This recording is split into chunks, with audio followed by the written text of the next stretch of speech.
In 1966, Time magazine ran a cover story asking, "Is God dead?" The cover reflected the fact that many people had accepted the cultural narrative that God is obsolete, that as science progresses, there's less need for a God to explain the universe. It turns out, though, that the rumors of God's death were premature. In fact, perhaps the best arguments for his existence come from, of all places, science itself. Here's the story.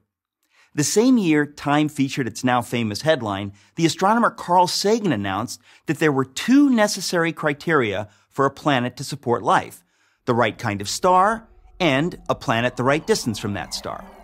Given the roughly octillion planets in the universe, that's one followed by 24 zeros, there should have been about septillion planets, that's one followed by 21 zeros, capable of supporting life.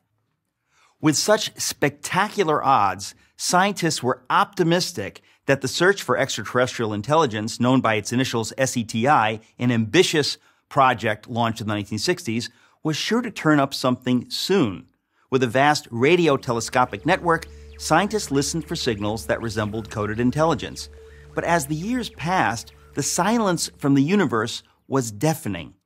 As of 2014, researchers have discovered precisely bupkis, nada, zilch, which is to say zero followed by an infinite number of zeros. What happened? As our knowledge of the universe increased, it became clear that there were, in fact, far more factors necessary for life, let alone intelligent life, than Sagan supposed.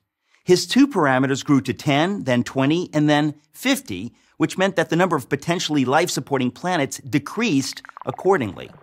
The number dropped to a few thousand planets and kept on plummeting. Even SETI proponents acknowledged the problem.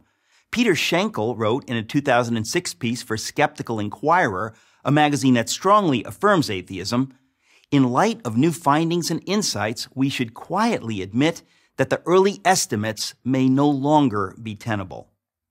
Today, there are more than 200 known parameters necessary for a planet to support life, every single one of which must be perfectly met or the whole thing falls apart. For example, without a massive gravity-rich planet like Jupiter nearby to draw away asteroids, Earth would be more like an interstellar dartboard than the verdant orb that it is.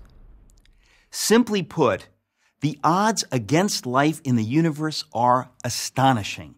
Yet, here we are, not only existing, but talking about existing. What can account for it?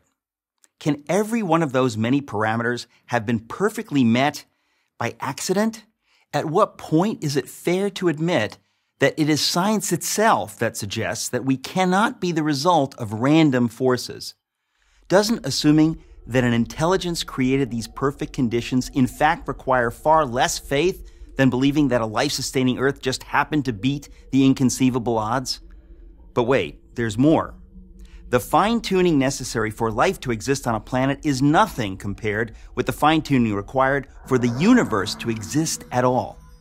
For example, astrophysicists now know that the values of the four fundamental forces, gravity, the electromagnetic force, and the strong and weak nuclear forces, were determined less than 1/1,000,000th of a second after the Big Bang.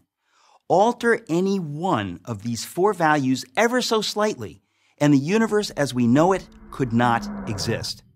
For instance, if the ratio between the strong nuclear force and the electromagnetic force had been off by the tiniest fraction of the tiniest inconceivable fraction, then no stars could have formed at all. Multiply that single parameter by all the other necessary conditions, and the odds against the universe existing are so heart-stoppingly astronomical that the notion that it all just happened defies common sense. It would be like tossing a coin and having it come up heads 10 quintillion times in a row. I don't think so. Fred Hoyle, the astronomer who coined the term Big Bang, said that his atheism was greatly shaken by these developments. One of the world's most renowned theoretical physicists, Paul Davies, has said that the appearance of design is overwhelming. Even the late Christopher Hitchens, one of atheism's most aggressive proponents, conceded that without question the fine-tuning argument was the most powerful argument of the other side. Oxford University professor of mathematics, Dr. John Lennox, has said, "The more we get to know about our universe, the more the hypothesis that there is a creator gains in credibility as the best explanation of why we are here." The greatest miracle of all time is the universe. It is the miracle of all miracles, one that inescapably points to something or someone beyond itself. I'm Eric Metaxas for Prager University. Join Prager University. Click here to subscribe to our YouTube channel.